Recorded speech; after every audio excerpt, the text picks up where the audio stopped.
सुप्रभात बच्चों। हम लोग इस चैप्टर में प्रकाश का परावर्तन, अपवर्तन, दर्पण से संबंधित परिभाषाएं और उनसे बनने वाले प्रतिबिंब, वस्तु की स्थिति के आधार पर उसकी आकृति, प्रकृति आदि पढ़ लिए। अब हम पढ़ेंगे लेंस। लेंस वह पारदर्शी माध्यम होता है जो दो गोलीय पृष्ठों से या एक गोलीय और एक समतल पृष्ठ से मिलकर बना होता है। चलिए देखते हैं। दो गोलीय पृष्ठों से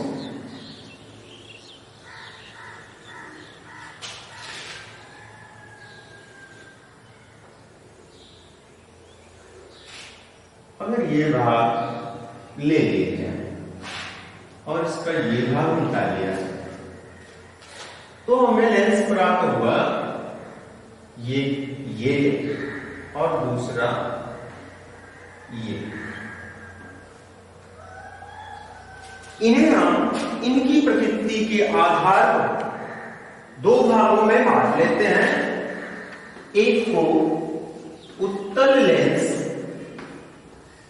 और दूसरे को अवतल लेंस कहते हैं।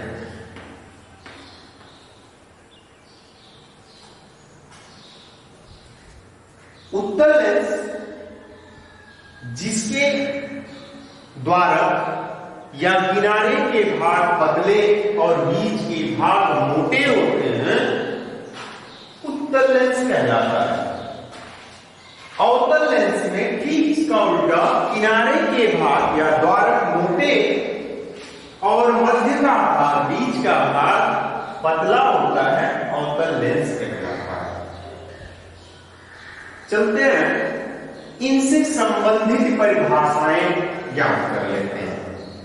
तो संबंधित परिभाषाओं में क्या क्या आता है उसे ध्यान देते हैं कि जिस गोले से काट करके बनाया गया, यहां से यहां तक का और यहां से यहां तक के भागों को, मान लीजिए C, ये C1, ये C2, तो जिस गोले से काट कर बनाया गया है उस गोले के केंद्र को वक्रता केंद्र कहते हैं। तो लेंस का वक्रता केंद्र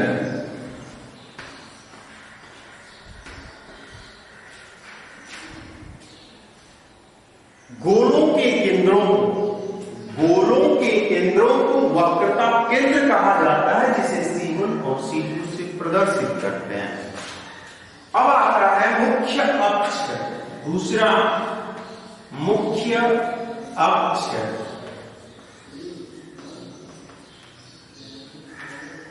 C1 और C2 से होकर जाने वाली रेखा, जैसे यहां C1 हो, यहां C2 हो, तो ये इसके बीच से होकर जाने वाली रेखा मुख्य अक्ष कहलाती है। बात समझ में आई? जिन दो गोलों से काट करके ये लेंस बनाए गए हैं, उन गोलों के केंद्रों से होकर जाने वाली रेखा C1, C2 ये मुख्य अक्ष कहलाते हैं। अब दूसरा आया प्रकाशिक केंद्र। प्रकाशिक केंद्र को देखते हैं, इसे हम O से प्रदर्शित करते हैं। जब कोई आपकी किरण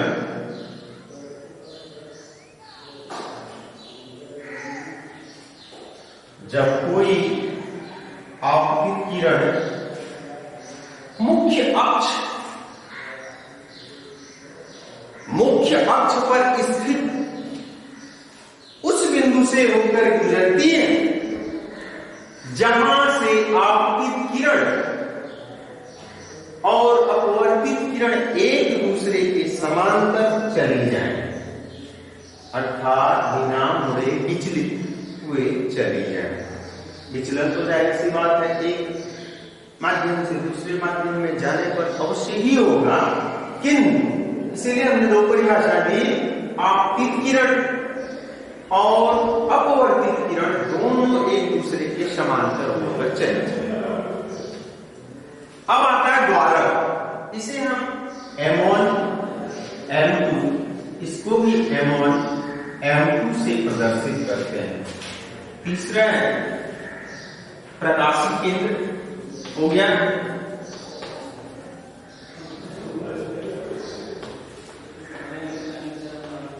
चौथा द्वारक,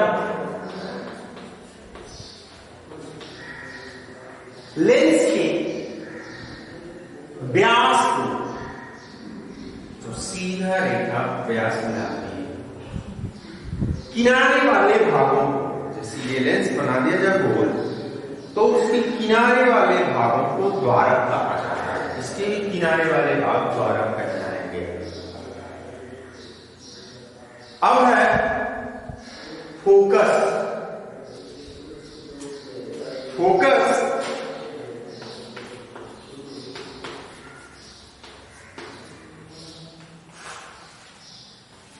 जब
अब देखिए फोकस, लेंस का फोकस बिंदु वह बिंदु होता है जिससे चलने वाली किरणें उत्तल लेंस में मुख्य अक्ष के समांतर हो जाती हैं या उस बिंदु पर आपतित होती हैं जहां से अपवर्तन के पश्चात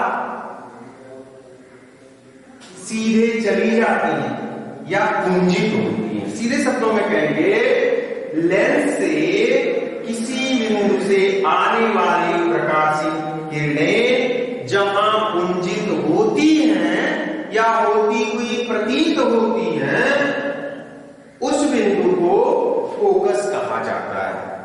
दूसरा है फोकस दूरी। अब फोकस दूरी कितनी हुई? यहां से फोकस बिंदु के बीच की, मतलब प्रकाशित केंद्र को और एफ के बीच की दूरी को हम लोग फोकस दूरी कहते हैं। अब आता है फोकस तल। फोकस बिंदु के लंबवत तल को, फोकस बिंदु के लंबवत तल को फोकस तल कहा जाता है। और मुख्य फोकस, द्वितीय फोकस। मुख्य फोकस और द्वितीय फोकस क्या होता है, इसके बारे में देखते हैं। जब किसी अवतल लेंस में आती हुई किरण जिस बिंदु पर आपतित होती हुई मुख्य अक्ष के समांतर चली जाती है, उसे हम मुख्य फोकस कहते हैं। उत्तल लेंस में जिस बिंदु से होकर निकलने वाली किरण अपवर्तित होकर मुख्य अक्ष के समांतर चली जाती है, उसे हम मुख्य फोकस कहते हैं। दोनों में लेंस द्वारा प्रतिबिंब बनाने का नियम देखा जाए। लेंस द्वारा प्रतिबिंब बनने का नियम, दो तरह के लेंस हैं हमारे पास और दोनों में प्रतिबिंब किस प्रकार बनता है उसके नियम देखेंगे।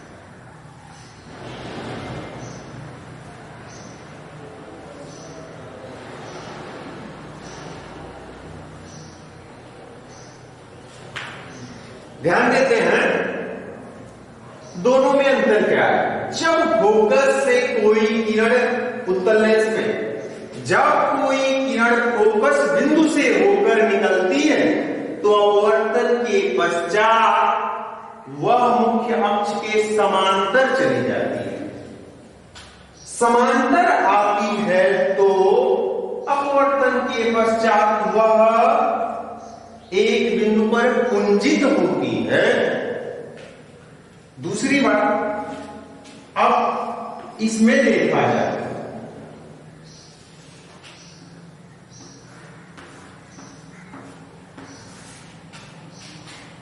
जब कोई किरण फोकस पर आए और अपवर्तन के पश्चात वह मुख्य अक्ष के समांतर निकल जाए,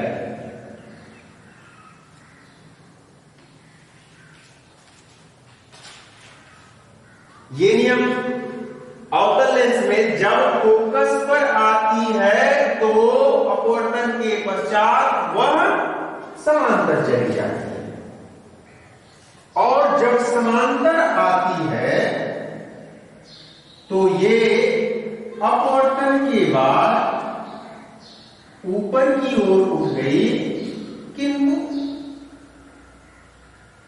यहां द्वितीय फोकस पर पुंजित हो जाती है। इन चारों चित्रों को ध्यान से याद रखेंगे। अब आता है लेंसों द्वारा, उत्तल लेंस द्वारा प्रतिबिंब का बनना। उत्तल लेंस द्वारा प्रतिबिंब का बनना।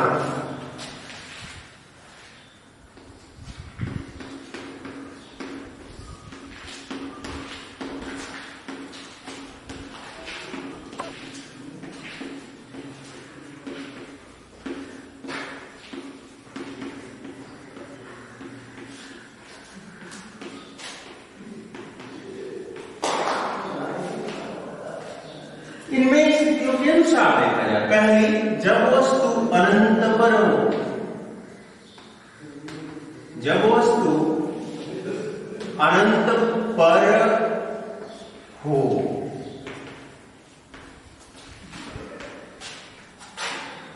इस लेंस में अनंत से आने वाली किरणें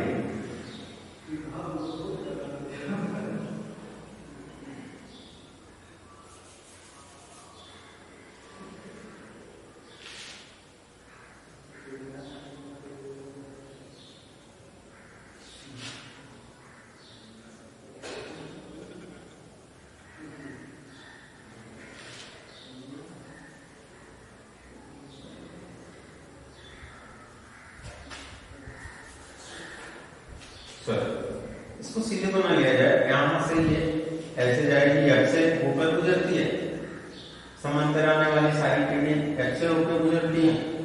तो हम स्पष्ट शब्दों में कह सकते हैं कि जब वस्तु अनंत पर हो तो उत्तल लेंस से बनने वाले प्रतिबिंब की स्थिति फोकस पर होती है, बिंदुमय होती है, उल्टी होती है, अर्थात प्रतिबिंब उल्टा वास्तविक वस्तु से बहुत छोटा बनता है।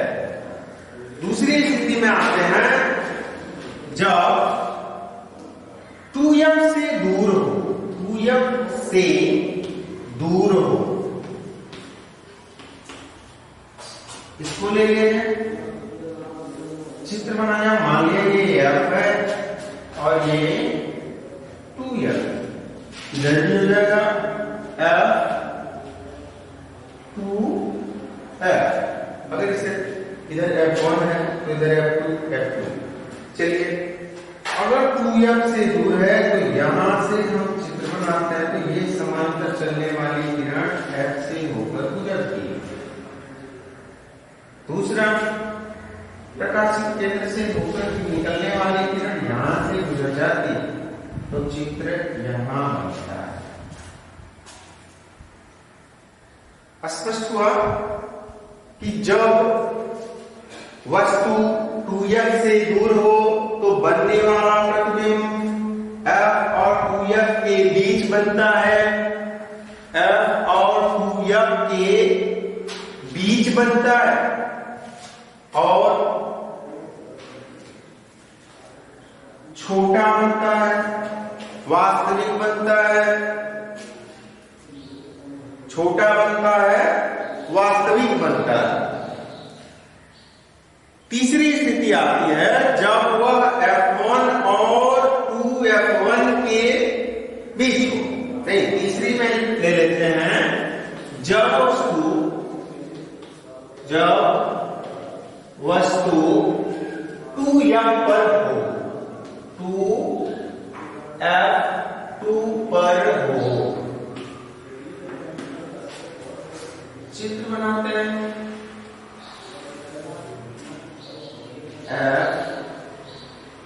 F2F2 2F1 और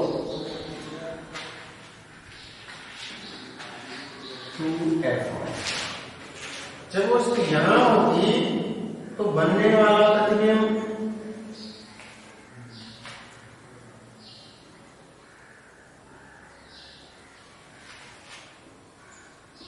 2F पर ही बनेगा। जब 2F1 पर है तो 2F2 पर बनेगा, वस्तु के बराबर बनेगा, उल्टा और वास्तविक बनेगा। चौथी स्थिति लाते हैं,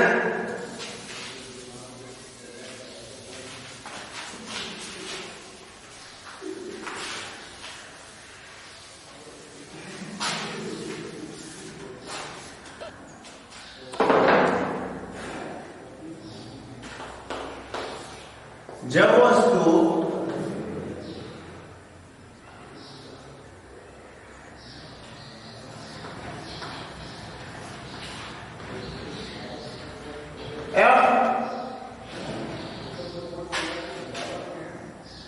F2F1 व F1 के बीच हो,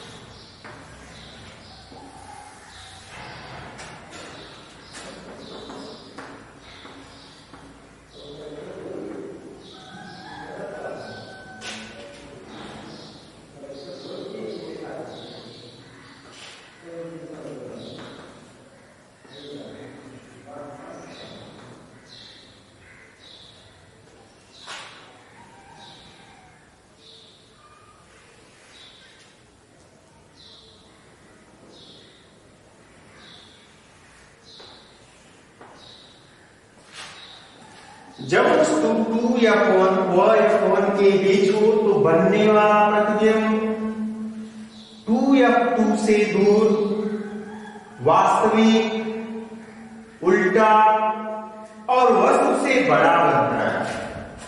पांचवी स्थिति है जब F1 पर हो,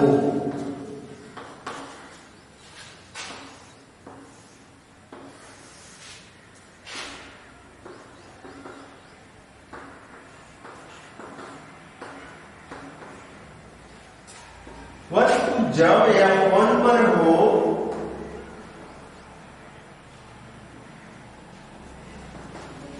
तब बनने वाला प्रतिबिंब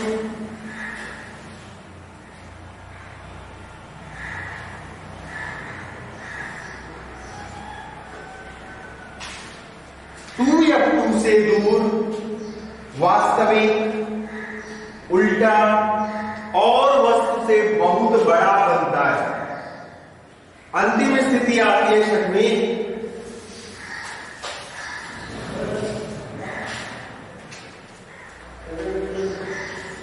जब F1 व O के बीच हो, मतलब प्रकाशित केंद्र के बीच हो।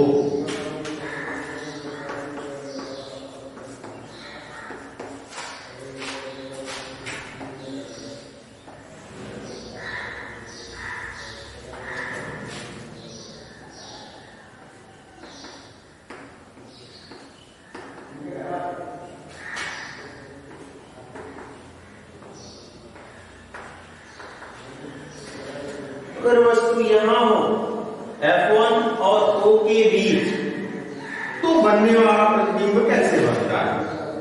देखते हैं, यहां से चलने वाली किरण F1 से ऊपर जाती है और ये आगे की तरफ बढ़ा। दूसरा प्रकाशित केंद्र से होकर निकलने वाली किरण सीधे चली जाती है। तो ये किरण जब आगे बढ़ाएंगे तो ये यहां चित्र बनता है। छठी स्थिति सभी स्थितियों से भिन्न होती है। जब वस्तु F1 और O के बीच हो तो बनने वाला प्रतिबिंब उसी तरह सीधा, आभासी, क्योंकि किरण यहां से जाने के पश्चात अपवर्तित होकर के इधर निकल जाती है, ये आभासी प्रतिबिंब बनता है। सीधा, आभासी, वस्तु से बहुत बड़ा अर्थात विवर्धित बनता है। अब अवतल लेंस से बनने वाले प्रतिबिंबों की स्थितियां देखेंगे। अवतल लेंस में बनने वाला प्रतिबिंब सदैव आभासी एवं वस्तु से छोटा बनता है। अवतल लेंस में देखेंगे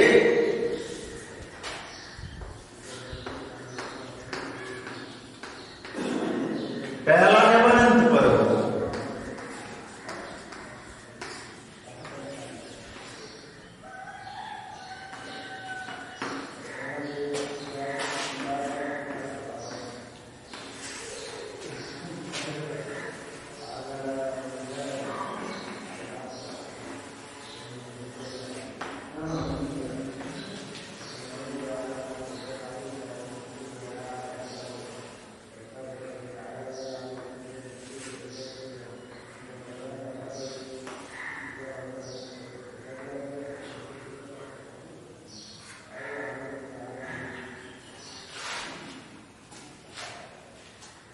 जब प्रकाशित केंद्र से होकर जाने वाली किरण सीधी चली जाती है और इधर से आने वाली किरणें इससे अपवर्तित होकर के ऊपर की तरफ हो जाती है, तो बनने वाला प्रतिबिंब सीधे आभासी बनता है, छोटा बनता है। लेंसों का उपयोग हम विभिन्न प्रकार के संयंत्रों आदि में करते हैं।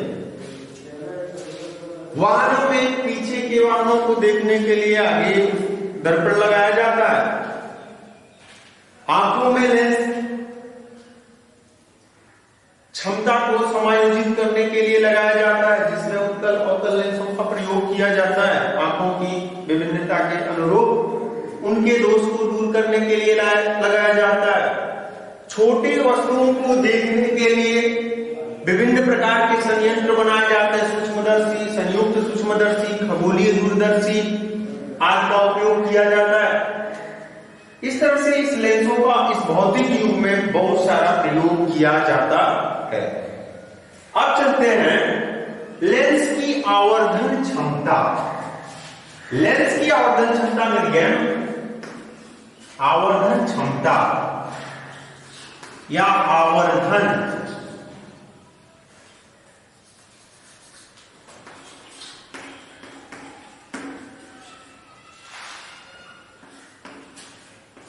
M बराबर किसी वस्तु की लंबाई और उससे बनने वाले प्रतिबिंब की लंबाई I/O। मान लिया ये वस्तु की बनने वाले प्रतिबिंब की लंबाई है और ये इसको, या हम उसे H'/H मतलब वस्तु की हाइट और प्रतिबिंब की हाइट के रूप में ले लेते हैं। दूसरी स्थिति में हम इसे वस्तु और प्रतिबिंब के बीच की दूरी प्रकाशित केंद्र से नाप करके, जैसे O F, अब बनने वाला प्रतिबिंब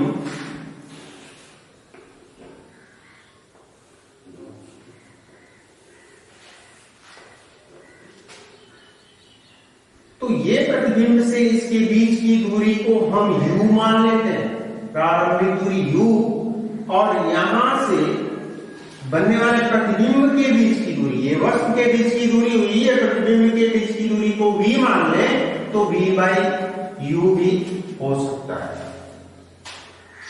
तीसरा, अरे अगला चलते हैं तो देखते हैं कि ये हमारा आवर्धन हो गया। अब लेंस के लिए सूत्र का उपयोग करते हैं।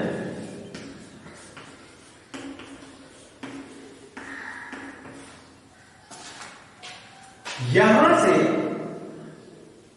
इस फोकस को हम यहां से प्रदर्शित करते हैं।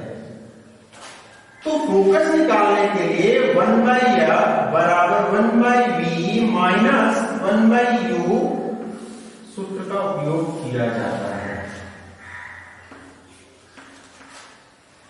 ये 1/f v में से u को घटाने के बाद प्राप्त होता है, जिससे हम विभिन्न स्थितियों को ज्ञात कर सकते हैं। फोकस ज्ञात है, वस्तु की लंबाई ज्ञात है या प्रतिबिंब की, तो हम इस सूत्र के द्वारा विभिन्न तीनों स्थितियों को ज्ञात कर सकते हैं।